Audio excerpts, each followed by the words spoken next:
All right. Hello, everyone. Welcome, welcome. Hello. Hello.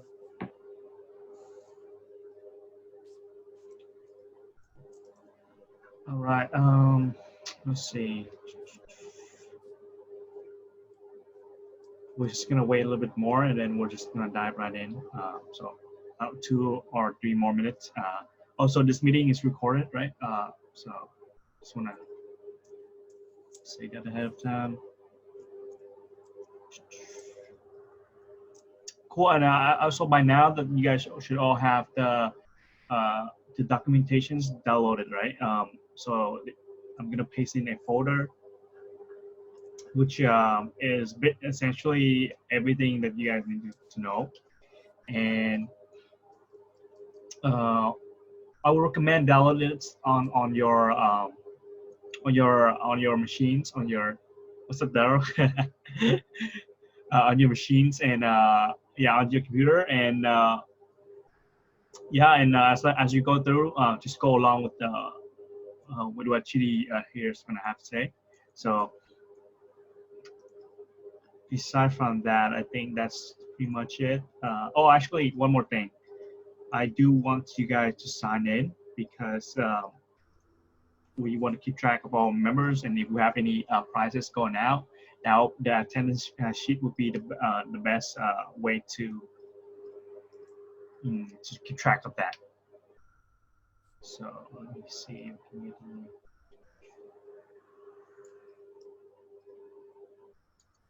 Okay. This is the signing form.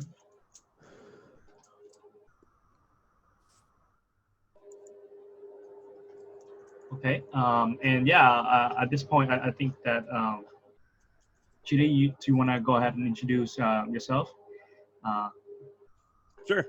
How's it going, everyone? My name is Chidi Ewenike. I'm actually a computer engineering major at Cal Poly SLO. I'm going to be graduating in December. A little bit about myself with ML. I've been working on ML for almost 3 years now. Coincidentally, I actually started working on ML while I was at Cal Poly Pomona. And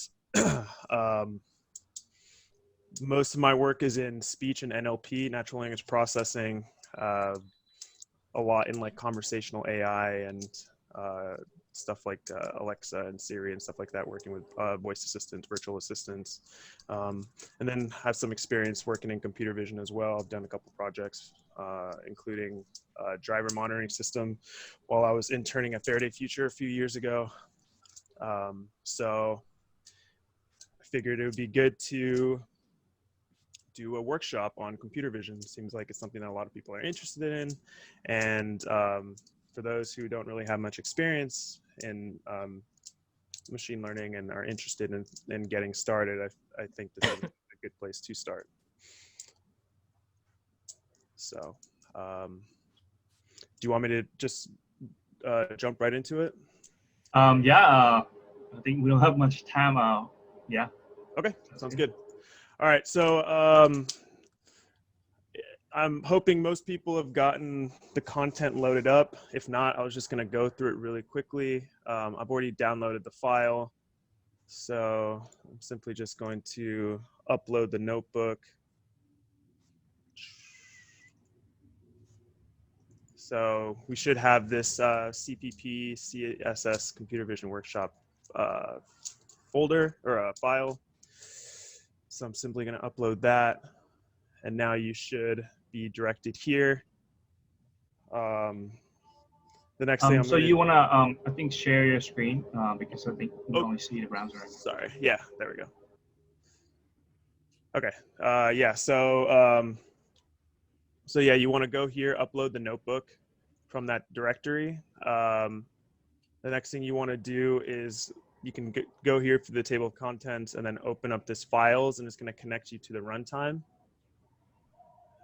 And then I'm simply just going to upload the data. So you want to upload the model. And then you also want to upload all the images in this folder. And so should connect all of this data into this runtime for you. And you're ready to go. So for this workshop, we're kind of pressed on time. So I'm going to just get through this. And if you have any questions, you can ask me at the very end. And if I can't actually get to your question, I am accessible through Discord. So you can always message me on Discord. This workshop, we're not going to necessarily go into a lot of the intricacies of machine learning as a whole or deep learning as a whole, but more so focus on convolutional neural networks and just get an idea of how those work and create this computer vision image recognition system. So if you have any overarching questions about computer vision or machine learning, I can, answer any questions that you may have or direct you to resources. But again, this is going to be a little bit more focused on convolutional neural networks. If you don't have much experience in this, if you have zero experience in this, that's completely fine. Even if you don't really have the math background for some of the math that we're going to go into, such as the linear algebra, don't worry about it. At the very least, you have this notebook, you've created this neural network, and you'll be able to always go back and kind of revisit and maybe get a better understanding. But at the very least, I would like for you to have this notebook and have the ability to kind of digest this material again if you don't have the math background. But again, the worst it's going to get is linear algebra, and it's very, very simple linear algebra at that. So this module is based on the book written by Francois Chollet called Deep Learning with Python. And Francois Chollet is a research scientist at Google who actually developed Keras, which is a deep learning framework, deep learning library, and it's actually now the front end for TensorFlow. So we'll coincidentally be using the Keras front end, TensorFlow backend. Cool. Okay, so I'm just going to jump right into it. So convolutional neural networks. They are essentially what you see for image processing, two-dimensional convolutional neural networks. It's a variation of the artificial neural network that you're used to seeing. So something like this, I'm sure at the end of, if you look at this image here, you've seen this picture a lot. I'm just going to expand this for now. You've seen this picture a lot. A convolutional neural network is just a variation of your typical artificial neural network that is actually optimal for things like image processing. When you're dealing with one-dimensional convolutional neural networks, those are actually really good for natural language processing, and it's an application that you see quite often with natural language processing. But in particular, we're going to be dealing with the two-dimensional convolutional neural network because we're dealing with images, which in this case are two-dimensional, if you're looking at the pixel values. So you might be asking, what is a CNN? A CNN is essentially an edge or shape detector. So what we have are these kernels that kind of slide across an entire image and try to extract certain types of features from that image. So it might be, for the first few layers, they might be some simple edges. And then as you get deeper and deeper into the network, it starts to actually detect more abstract shapes. So what this is doing is essentially extracting certain types of shapes and from images for these types of neural networks. And so each of these convolutional layers has a certain amount of input channels that map to an output channel, and we'll go into that a little bit. And each one of those channels has its own kernel, and this kernel does its own edge detection, extracting certain types of features from that particular channel. And then once we get the output from that convolutional layer, then all of that gets pooled to kind of get a finer granularity, reduce the dimension size of our input, and we'll get a little bit more into that as well. Convolutional neural networks was actually developed by a man named Yann LeCun, considered one of the fathers of deep learning, along with Yoshua Bengio and Jeffrey Hinton. But Yann LeCun in particular, he's a scientist for Facebook now was the one who developed the convolutional neural network. Cool. So jumping into what this kernel is doing. So this is, let's say that this is an image. And this image contains certain pixel values. The kernel is, again, this kind of sliding window that slides across sections of an image. And so it's almost acting like a filter trying to extract certain features, in this case, edges or shapes from that picture. And so what we do is, if you look, the top portion here, if we look at this image down here, we have this kernel that is actually a vertical edge detection kernel. So it's trying to detect vertical edges. So if you look at this picture on the bottom, this is what this matrix represents. So we have values of 10 across here and values of 0 across here. Its corresponding image is actually this bottom portion here. So you see that you have this white area and then this gray area, and there's an edge in between these two grids of this image. And so what the kernel is doing is essentially detecting this edge. And so it starts at the top left corner, and it does the dot product with the kernel itself. And then the output gets mapped to this output matrix. And this output matrix is essentially the actual detection of this vertical edge. So if we take the dot product of this green section here with this kernel, what we end up getting is a value of 0, right? 10 times 1 plus 10 times 1 plus 10 times 1 plus 10 times 0. Again, doing this all the way across, we'll end up with a value of 0, which makes sense because there's no edge in this particular region of the photo. Now, when I slide this kernel to the next portion here, and I take the dot product of the kernel with that particular section, there is an edge between the two. And what I'll end up getting is a value of 30, essentially saying, hey, there is a vertical edge here. And so if I were to slide this all the way across all the regions of the picture, what I end up getting is this output matrix showing that there is an edge at the middle of the photo, which is essentially what this is doing.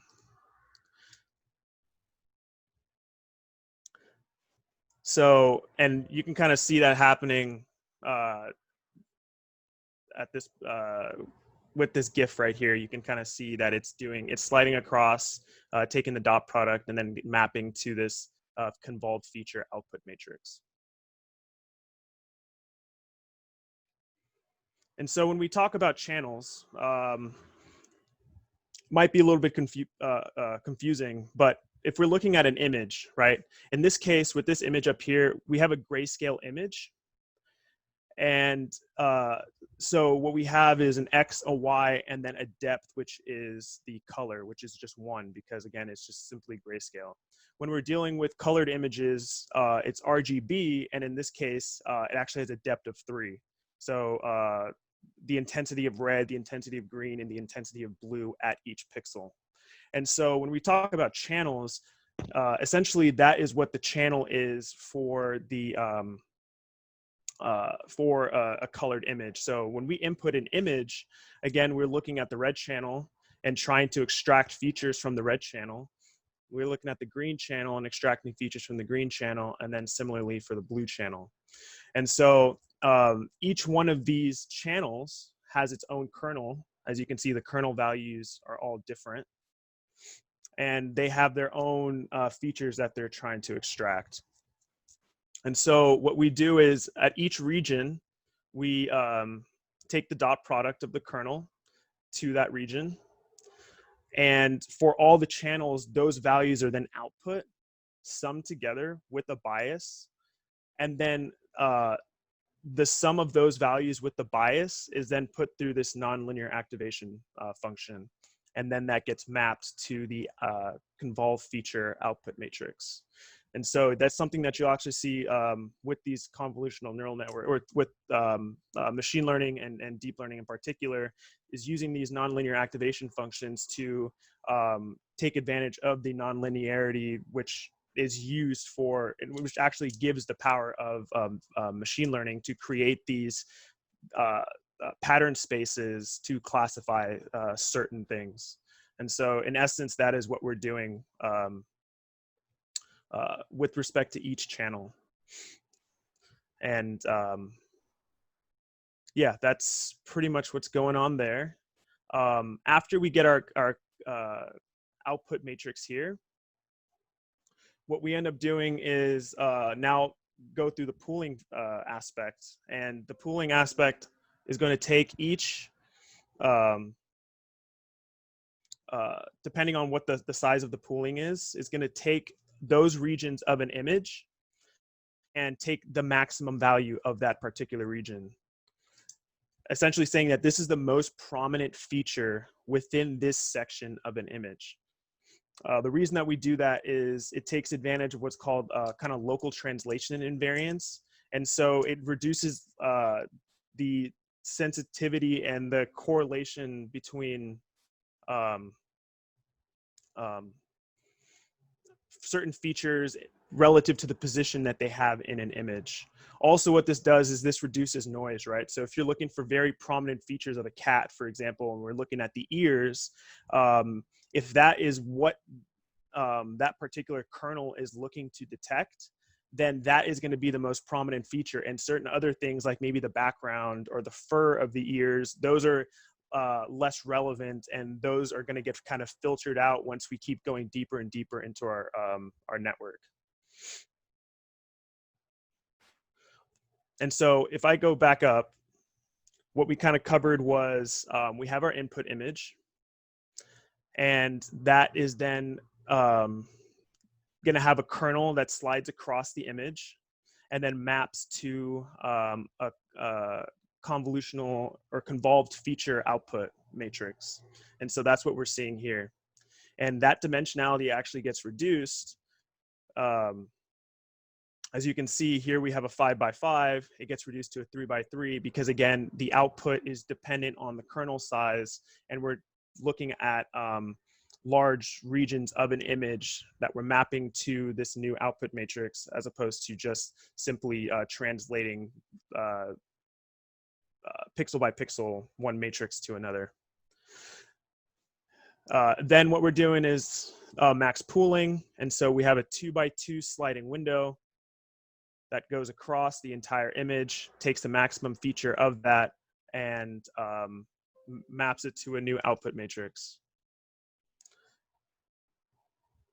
And so if we have a 2x2, which we have here, what it's going to do is actually reduce the dimensionality in half, which gives us also another added feature of having a reduced pattern space, reduced matrices, which actually makes computation much quicker, right? Going from having to deal with an image that's 28x28 and then reducing it to 24x24, then 12x12 and 8x8, it makes computation much quicker. So I said a bunch of math, said a bunch of things about the architecture for a convolutional neural network. But I guess the question is, what is it actually doing, right? So if we have an input image of a number, for example, as you can tell, once I get past the first layer, it's extracting certain features from that image, right? Certain vertical edges, certain shades.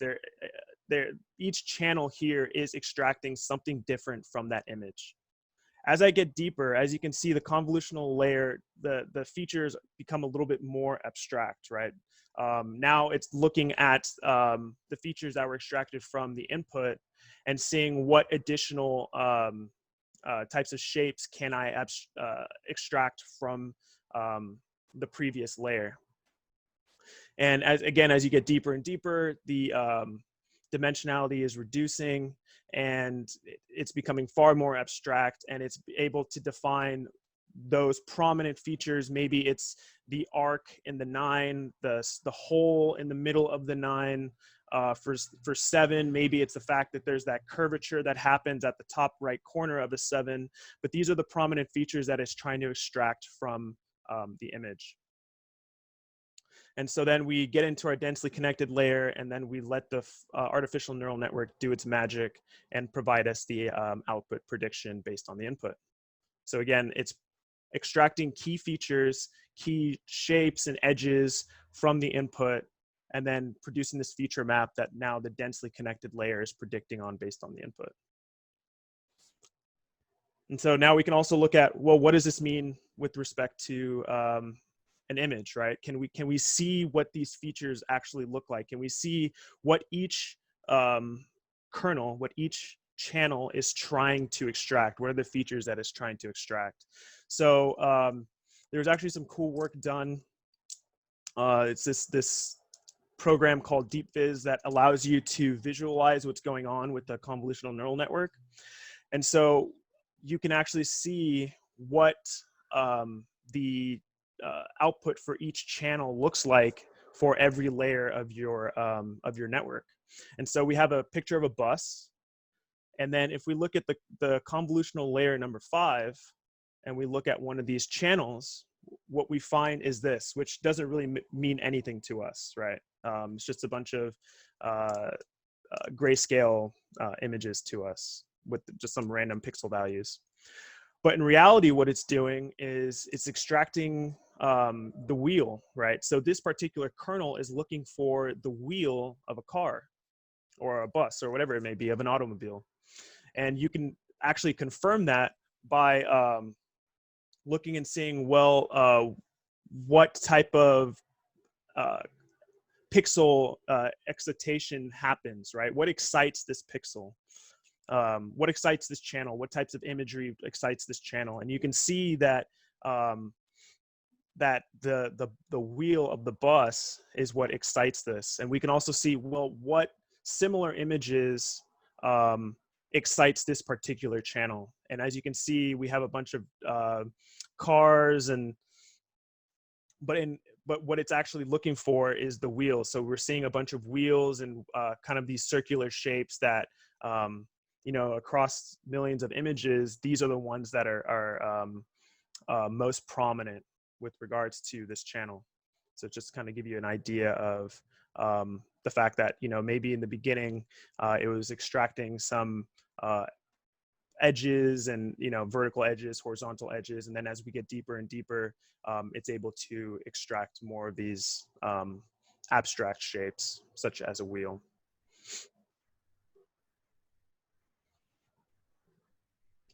Cool. So I hope I didn't confuse anyone too much. What we'll do is we'll jump into the coding portion. And so the coding portion, we're going to create our own cat-dog classifier using a method called binary classification. And we'll construct some of the architecture. I also eliminated some of the tedious code, such as the data processing, so that we can kind of skip over that and focus on the meat of the machine learning, of the deep learning. So what we'll have is these titles that tell you that you'll code, and then there'll be commented sections that you will delete and then start coding from that portion. And then actually what I'm going to do is open up a separate window on the side. And then if you kind of miss some things, that code will be there open for you so that you can still kind of catch back up and then not kind of fall behind if I end up going too quickly. Cool. So let me just get that section going. Turn off these notifications.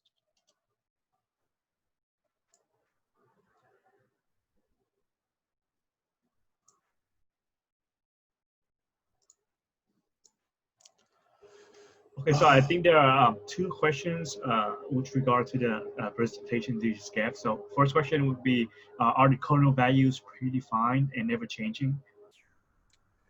Yeah, so that's actually a really good question. So if you've dealt with deep learning or you've dealt with machine learning before, um, what happens is once you go through your forward pass, your model makes a prediction. Or if you go through the forward propagation, your model makes a prediction. And then again, one of the strengths of deep learning, of machine learning, is the backward propagation. So based on what it predicts, it goes back and it starts to tweak values to make a more accurate prediction next time. So that is the training process, is to make a prediction and then go back and tweak values based on the prediction value of the output for that input. And so as far as the as a convolutional neural network goes, the aspects that are changing are the kernel values. So the kernel values are constantly changing, trying to extract certain features for that particular channel. So to answer your question, yes, the kernel value is not static. It is randomized in the beginning, and then as it trains, what's changing are the kernel values so that it's able to extract certain features, and the bias as well. So the kernel values and the bias per channel, per output channel. I see. So so just a quick questions on the chat. I think right now, what best would be, you just continue and we can just answer the question at the end of the sections, or if you prefer answer it right now, whatever you want. Let's see. Does max pooling simply use max function? Yes. So for a 2x2 region, it just simply uses a max function and extracts the maximum value. There's also another pooling approach, which is average pooling, which obviously it's pretty straightforward. It takes the average of that region, but we use max pooling to extract prominent features. Backprop calculates gradient. Yes. So Backprop will calculate gradients for the kernels and tweak those values based on gradient descent. Are they always integer or floats or loud? They're float values, typically float 32. Yeah, so they're float values to answer that question. Cool. Okay, so let me.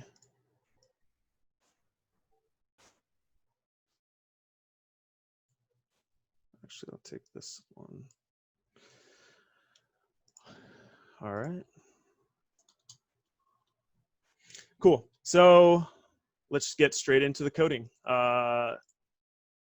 So first thing that we're going to do is import our libraries. So we're going to use this from TensorFlow. We're going to import Keras. Oops. And then from Keras, we're going to import layers, models, and optimizers. So layer, again, is going to be the different variations of neural networks. In this case, we're going to be using the convolutional neural network. Models, in particular, what we're going to use is the model class to instantiate a model object and then create our model architecture. And then optimizers we're going to use for our optimization function. Okay. And then what we want to do is create this tuple for our kernel. So it's going to be 3x3. So we're going to have a 3x3 kernel. And then pooling is going to be 2x2. So are we supposed to see something, or? Oh, whoops. Yeah. Let me, sorry. There we go. Okay. So yeah, what I did was imported these libraries and then defined these two variables. One, which is kernel, which is a 3x3. And then the other is pooling, which is a 2x2. Then what we do is we're going to instantiate our object, which is going to be models.sequential. And so we use this to essentially define our architecture. And we're going to be adding layers of our architecture layer by layer. So we're going to do this model.add and add each layer of our model. Then what we're going to do is model.add, and it's going to be layers.conv2d. And then for the first layer, we're going to have 32 channels. We're going to pass in our kernel that we had defined, which is a 3x3. We're going to use a activation of Relu, and then an input shape, which is 256 by 256 by 3. So again, just to go over this first layer here, 32 represents the channel size, so the output channels. So our input channels are going to be 3 for our first layer, and again, that's RGB. And then our output channel is going to be 32. So we're going to have 32 separate output channels that are going to go into our next layer. Kernel, again, as we mentioned before, this is going to be the sliding window that's going to go out across and extract key features from each channel. Activation, we use these nonlinear activation functions to create that pattern space for defining certain classes. And then input shape, this is exclusive to only the first layer, and it's essentially defining what our input's going to be. So our images are all going to be 256 by 256 size images. And then again, depth of 3. So these are going to be color images. If this is grayscale, then it would be a depth of 1. So it'd be 256 by 256 by 1. But in this case, it's going to be 256 by 256 by 3. Okay. And then we have model.add, and then layers.maxPooling 2D. And then we're going to input our pooling tuple. So again, this is our pooling layer. So reducing the dimensionality of the image and extracting those key features. Okay, and then we're going to add another layer, another convolutional layer.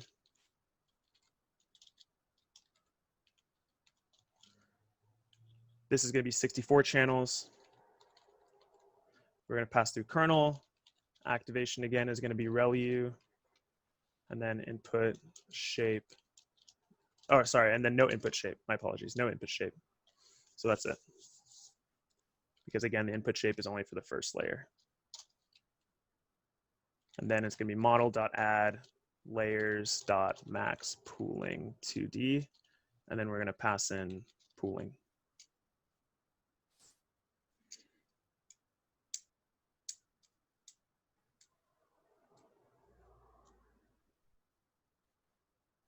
Cool. The next step is we're going to delete this portion. And now we're going to focus on the densely connected feed-forward neural network. So if we look at our architecture, this isn't the same architecture that we're using, but usually some of the structures are the same. So we defined a couple layers, convolutional layers, with our max pooling, and then define another couple convolutional layers with max pooling. Now what we need to do is flatten the last section of our CNN, and then feed it into our densely connected layer. So this is what we're doing right now. We're going to flatten all of our channels and into a one-dimensional vector, and then feed that through our feed-forward network. So what we have is model.add layers.flatten. Oops.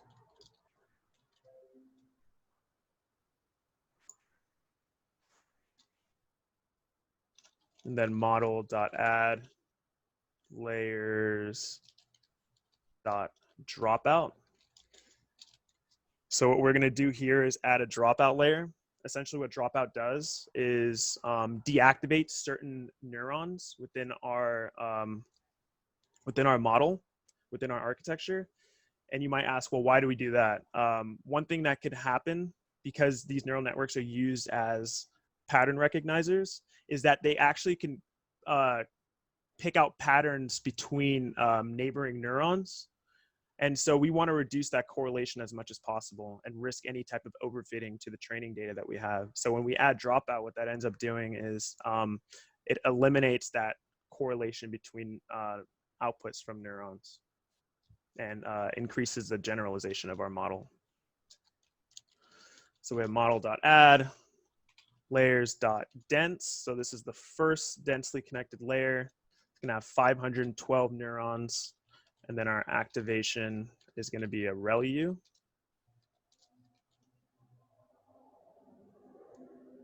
And then model.add layers.dense. This is going to be our output layer. And it's just going to be one neuron and then an activation of sigmoid.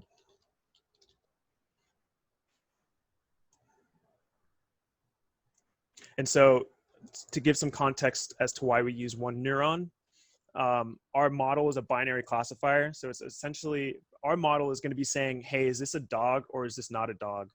And depending on the data that we train it on, we can even define what that not a dog is. So in our case, what we have is this a dog or is this not a dog? And since we're training our not a dog images to be a cat, it's essentially saying, is this a dog or is this a cat? Right. So that is what we're doing for that. And by using a sigmoid activation, sigmoid is going to squash everything to be between a value of 0 and 1. And so what we're doing is we're essentially creating a prediction score, a confidence score as to how confident are we that this is a dog, or on the contrary, what it's going to also do is tell us how confident are we that this is actually a cat. And so here are a couple more hyperparameters that we define. Model.compile, we're using a binary cross entropy loss function. And so this is for that probability score in particular, and dealing with binary classifiers. Essentially, if our predictions are bad, it gives us a really big loss. And on the contrary, if our loss is if our prediction is really good, then our loss is going to be relatively small. We're using an RMS prop function. So this is essentially a gradient descent with momentum. It's able to tweak learning rate based off of its performance. And then metrics is just telling us, how do we want to store the output of our model. So this is not less, the metrics has less to do with anything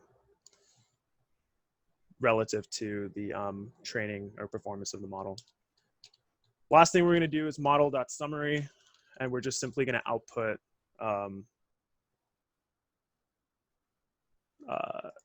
and see how our model is structured. And so if everything runs correctly, then what you should see is this, which is a summary of what our model looks like. Again, you can see the output shape at each layer of the model, and then the training parameters. So someone had asked about the kernel, whether it stays static, whether it's predefined. These are essentially the kernels, all the kernels in that layer, and then the bias. And so these training parameters are telling you how many trainable parameters do we have per layer. And so what I'm going to do is have this open here on the side. And then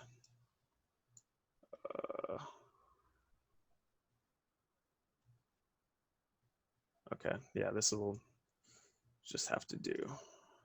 Okay. All right. So just in case you missed some things and things aren't running, the code is there on the side for you. The next thing that we're going to do is run this portion. So this line isn't going to necessarily do anything at the moment, but we want to run this cell. And what it's going to do is it's going to process all of your data.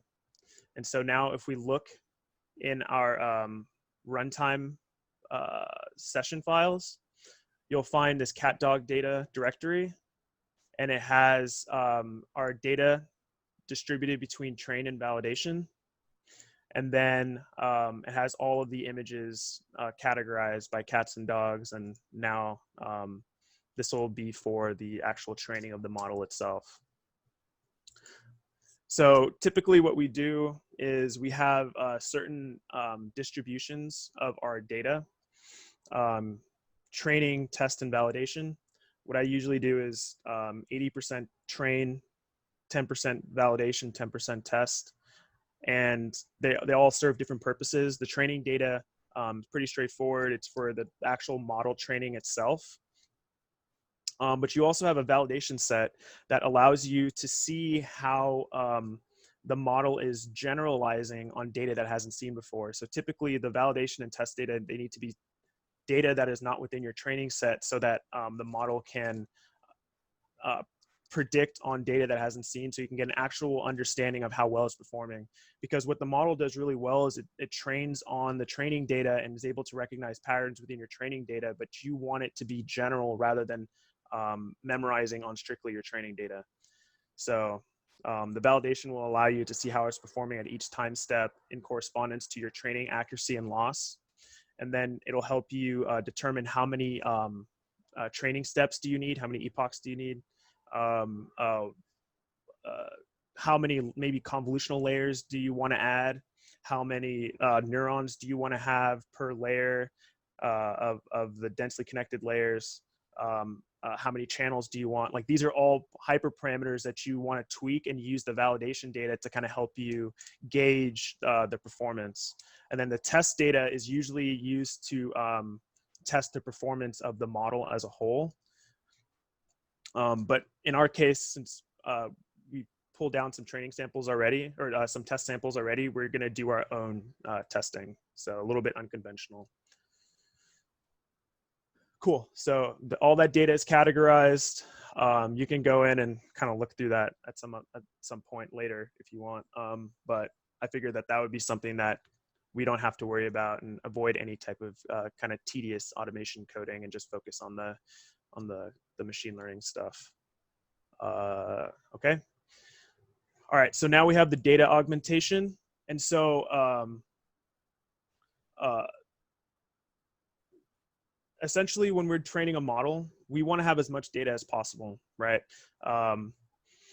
If you think about, like, for example, when you are taking classes and you're learning new concepts, you do practice problems to get a general understanding of how things work, right? And you see a slew of different problems. For example, calculus, you start learning derivatives, but you don't just do like, you don't just rely on y is equal to x and then understand how to take the derivative of every type of problem at that point. You do a bunch of different problems, which include trigonometric functions, right? Which includes exponentials and logarithmic functions. And you do a slew of different problems to get a general understanding of how to approach any derivative problem. Similarly, for our data, we want as much data as possible so that we can get a general understanding of how certain things can be classified. So one thing that you can do is called data augmentation, and you can augment images, put them in different portions of an image. For example, if you have an image of a cat that's in the bottom left corner, you can put it on the top right of the image. You can zoom in on the cat. You can do a bunch of different things so that it worries less about the location of the image of the cat, because it can overfit on the location of the cat, but more so understand that, hey, I'm trying to extract these key features of a cat, such as its nose, its eyes, its ears, its whiskers, to define that this is a cat. And so that's what we're doing with the data augmentation, is essentially creating more data based off of the images that we have to help it generalize more. So what I'm going to do is define this, this generator, this augmenter, which is going to be data gen, train underscore data gen, which is image data generator.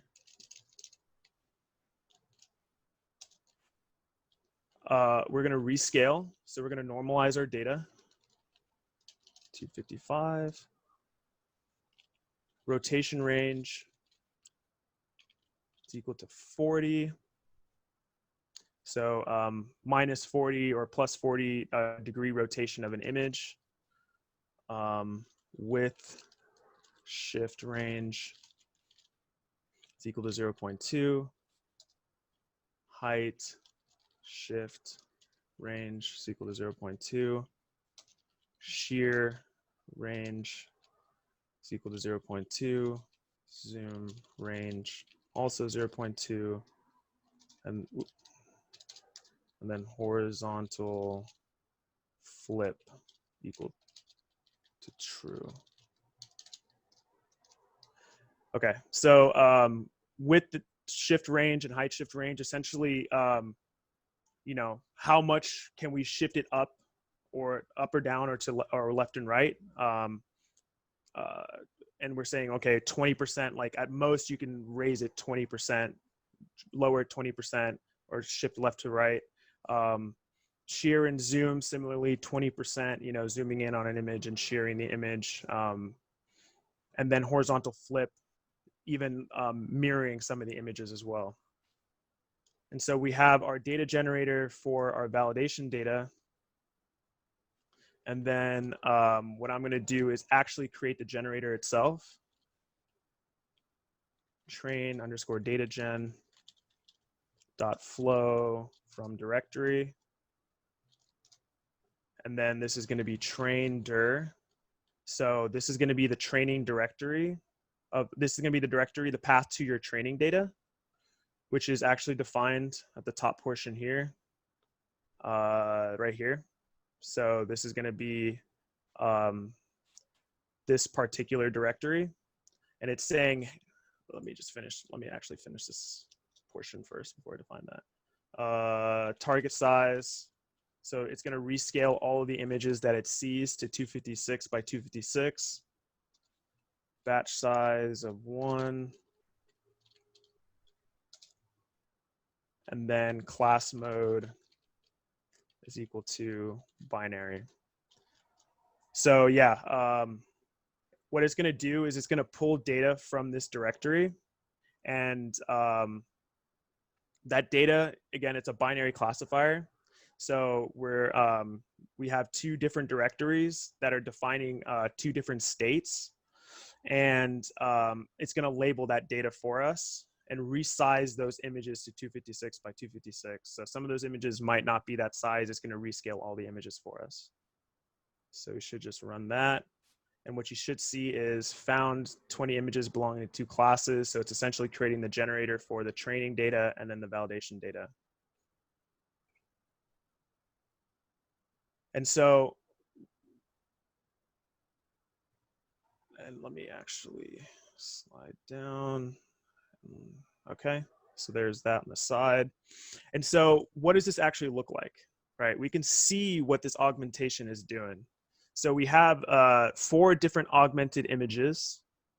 And as you can see, it's been shifted. The cat's been mirrored.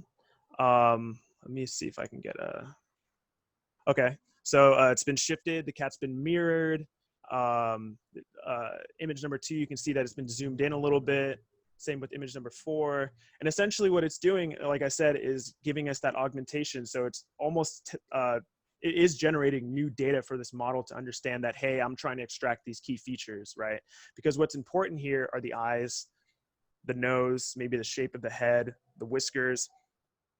That's the only thing that our model really cares about. Even though, you know, when we do the shifting, as you can see, it kind of tracks the pixels. Those things are unimportant because it deems those as almost like backgrounds. So it's no different than having a background. But again, these are key features of the cat that you want it to be able to classify on. And so that's essentially what it's doing, is generating data in that way. All right, so let's actually train our model. And so we have history is equal to model.fit underscore generator. So we're going to be training a model on generated data. And then we're gonna pass in train generator so that again that data generator that we had created in the previous or two previous cells.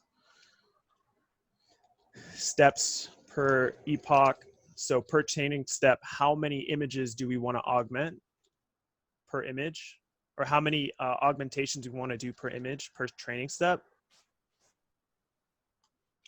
Epochs, how many training steps do we want? We want 10 epochs.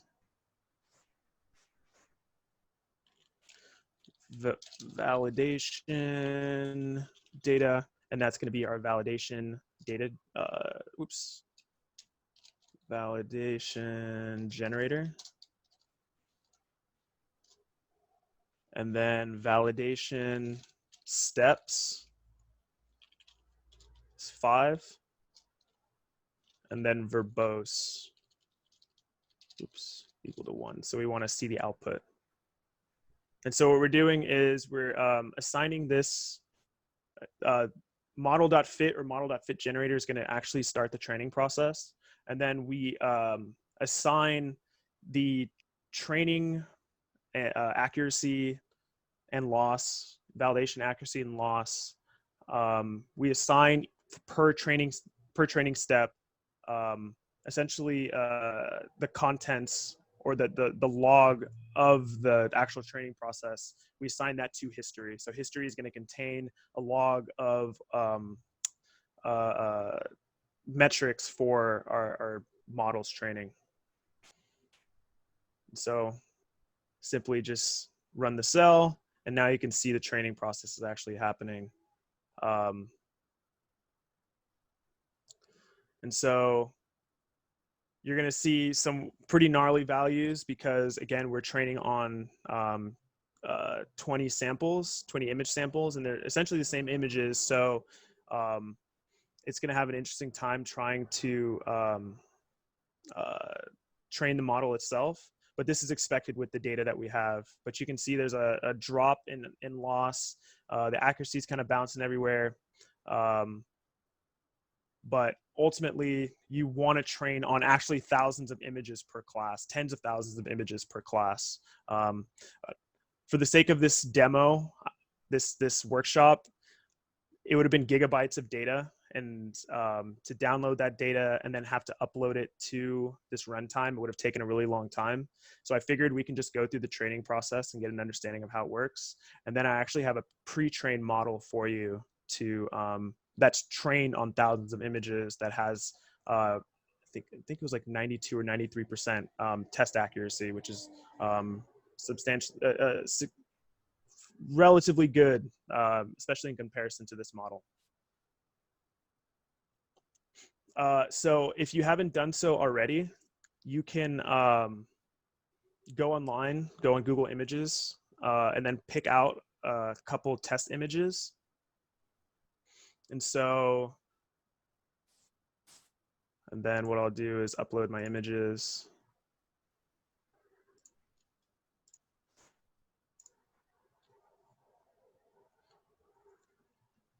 And then run this cell. And what it'll do is it'll load the images that have this test sample. Okay. And so now if we go into the next portion, so I'm going to leave this open for you here. If we move into the next portion, we're going to actually predict on our model. And so it's going to be prediction is equal to model.predict. And then we're going to pass in our image. So we stored all of our images, or at least the paths to those images. Oh, this keeps moving. And then we load them. We resize the image to 256 by 256, and then we assign them to a NumPy array. And then we end up actually predicting on it by calling this model.predict. So we're going to predict with the model that we just trained. And print prediction score. prediction. And so we're going to see what the prediction score was, and then we'll do the actual kind of classification. So this is a little bit more rules-based.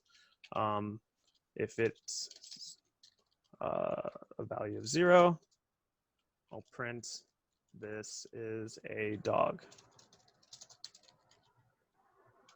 If it is a value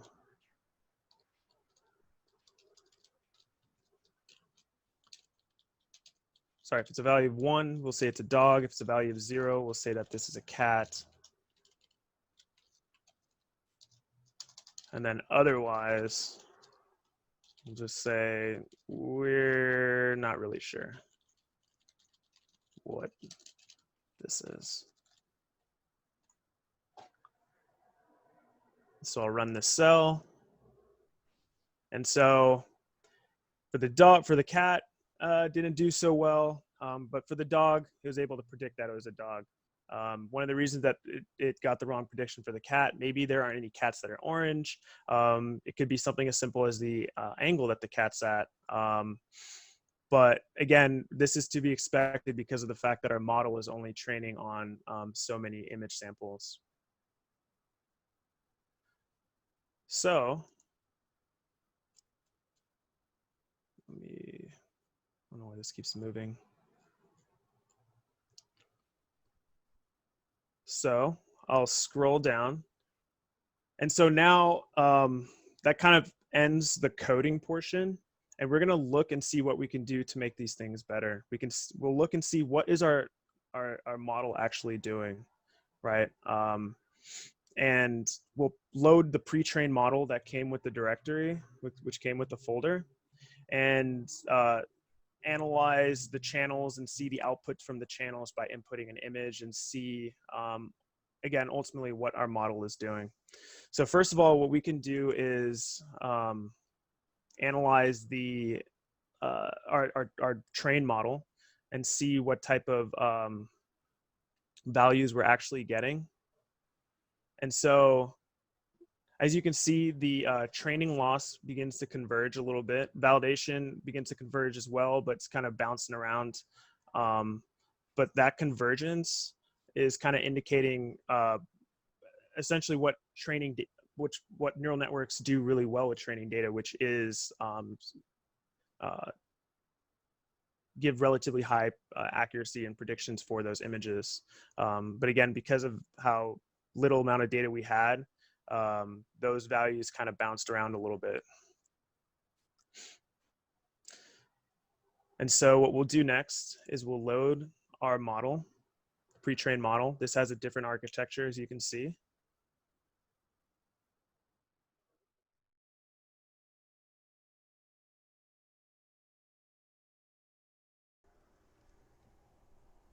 Hey, how's it going, everyone? So I wanted to make a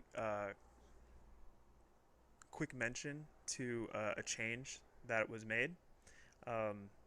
There's a bit of confusion as to why the pre-trained model was giving the wrong output, and I realized that I forgot to add the normalization step, and so we normalized all of our pixel data, dividing each value by 255, and essentially squashing it down to be a value between 0 and 1. So we didn't do that when running the prediction portion.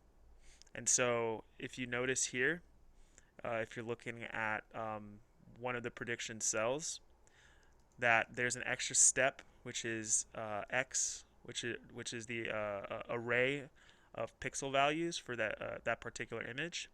We're dividing it each value by 255. And so we're adding that normalization step because all of our input data is normalized.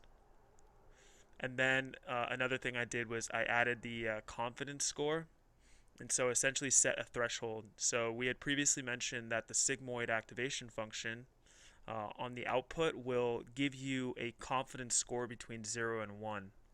And so the way that we labeled our data was that we had all dog data labeled as 1, and then we had our cat data labeled as 0. And so the closer the prediction score is to 1, the more confident it is on it being a dog, and the closer it is to 0, the more confident it is on that particular input being a cat. And so I set a confidence score of zero point 0.2. So essentially giving it uh, 0.2 error or 20% error on it being a dog or a cat.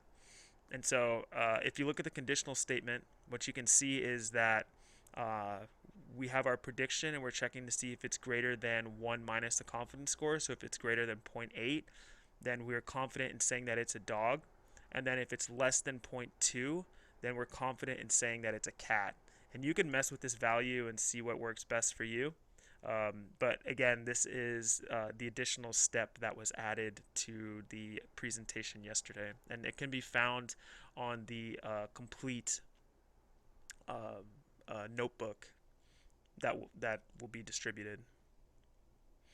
So similarly, for the running prediction on the pre-trained model, same thing. A confidence score was added, a confidence score variable. There's a normalization step, and then we added the thresholds. And so as you can tell with the previous one, it got 0.81, which is about 80%, 81%. And so it was relatively confident that it was a dog because it fell within the threshold. This one was 50%, about 0.53 prediction score. And so since it didn't fall within either threshold, then we didn't necessarily know what that was. So now with the pre-trained model, the prediction score is a flat 1. So this model is 100% certain that this is a dog. There's zero error in it predicting that this is a dog. And similarly for the cat, it's 10 to the negative 16, which is very, very, very, very close to 0, if not 0. So this is 100% certain that this is a cat, which obviously the prediction scores are significantly better than the model that we trained, because this was trained on only a few image samples, whereas this one was trained on significantly more and had a over 90% test accuracy. But we can also look and see what the model is outputting for each of the images. So if I load, this is actually going to be 45. If I load up the cat, so now I'm going to load up the cat data. And if I run each of the cells and look at the first channel of the network, we can see what features the model is predicting on for the cat. So as you can tell, each channel is extracting different shapes, right? And different types of edges. And so, you can look at channel number 7, and it seems to be extracting the shape of the eyes of the cat. We can look at, sorry, this is channel number 2, and it's extracting maybe the pupils of the cat. And even for channel number 8, maybe the fur, but ultimately it's extracting different features. And so we can look and see all the layers of the model. What do these features look like? And as you can tell, some of these are blanked out, essentially saying that we weren't, with the filter that we're using, we weren't able to extract any key features. But as you get deeper and deeper into the network, it's the shapes become more and more abstract, and it's extracting different prominent features per layer.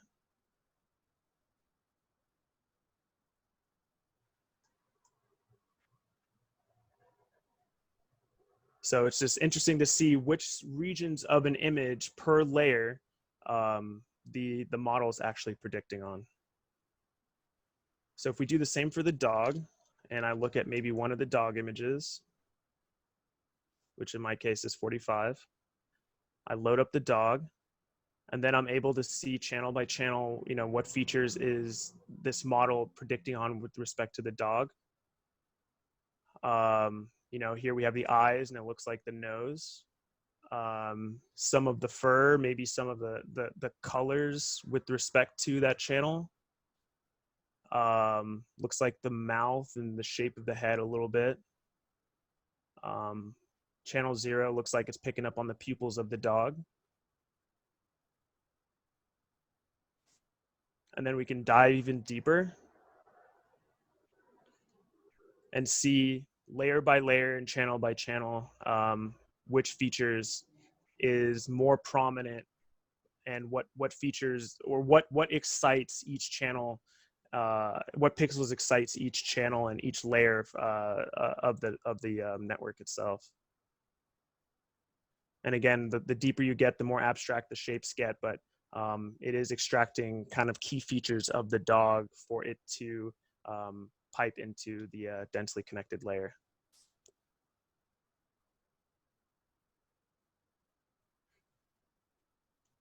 Cool. Well, that's pretty much it. If you would like to mess with the model a little bit more, you can go and get more of those test sample images and then just run this cell and it'll look for all the test sample images and then pass those through and run prediction on those particular images. Different images. Same steps were added.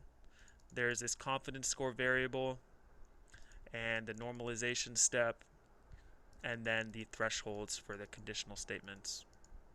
Otherwise, everything else is the same. I hope you found this resourceful and interesting. And yeah, if you have any questions, I don't mind answering a few questions. And even beyond this, you can easily ping me on Discord. I don't mind helping you or providing you with any sort of insight at any point. So yeah, thank you for listening. And yeah, I hope you found this interesting. Thank you so much. Yeah, I think this is a great resourceful way of looking at a machine learning problem. I think, for me, it's kind of complicated, but again, I kind of get the gist of what it is about, and what are those models and what are those layer and channels do. So yeah, thank you so much for presenting to us, and also this is going to be on YouTube channel too, if you guys want to take a look at later. And yeah, and to answer some questions, so somebody asked about Relu in the activations So do you want to clarify on that? Sure. So ReLU, any value. So if we input that into a ReLU function, any value that's below 0 is instantly going to get flattened to 0. So any negative value for an input of ReLU is going to get flattened to 0. And then everything beyond 0, so all positive numbers are just going to be linearly mapped. So it's just going to be the same value that it was input. The positive for that with respect to the CNN is that there's no saturation or anything. It's simply just passing any positive value on forward, but then we are able to capture that nonlinearity by squashing any values below 0. So that in essence is what ReLU is and why it's used. ReLU and Sigmoid. ReLU and Sigmoid, they're just functions. They're just nonlinear activation functions. Essentially trying to create these pattern spaces to classify certain images, or not images, but any type of input data. Sigmoid in particular, Sigmoid was actually a more widely used linear activation function or nonlinear activation function.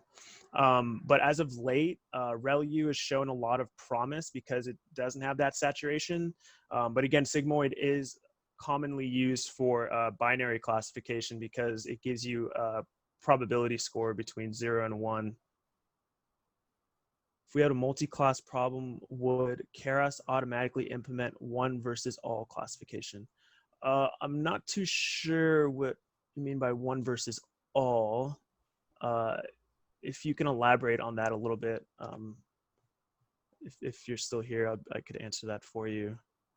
If I detect different breeds of cats, what should I do to the pre-trained model, retrain it? If you want to detect different breeds of cats,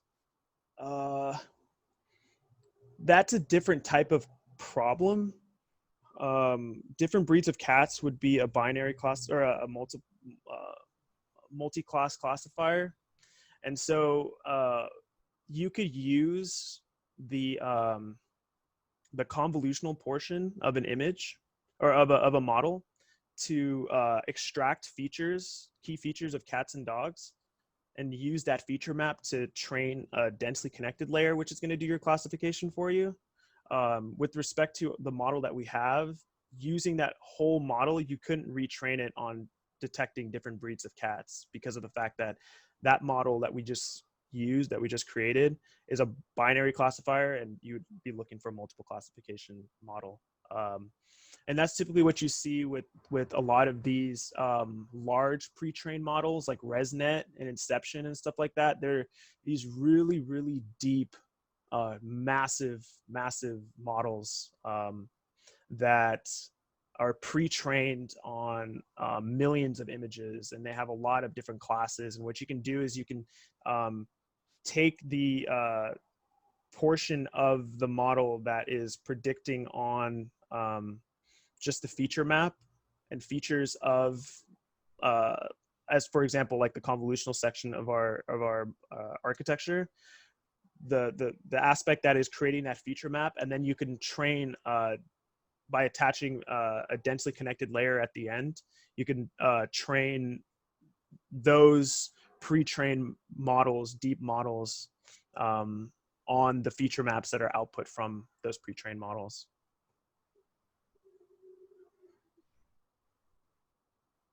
What ML algorithm was used for classification? Well, for classification, what we used was a feed-forward neural network, so a densely connected feed-forward neural network. And what we did was we took the feature map from our convolutional layers that gave us key features of the input images, and we used the densely connected layers to recognize the patterns within those images, within those features, and ultimately do the classification. So as far as the classification portion goes, it was the last two densely connected layers that did the classification.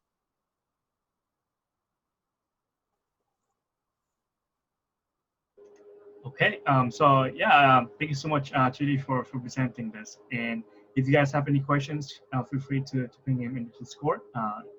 He's, I think that is going to be an awesome way of learning machine learning, and from someone as experienced as Chidi. Okay. Yeah, thank you for attending. All right. Yeah, if you have any questions, don't hesitate to reach out. All right. Thank you so much, everyone. All right. See ya.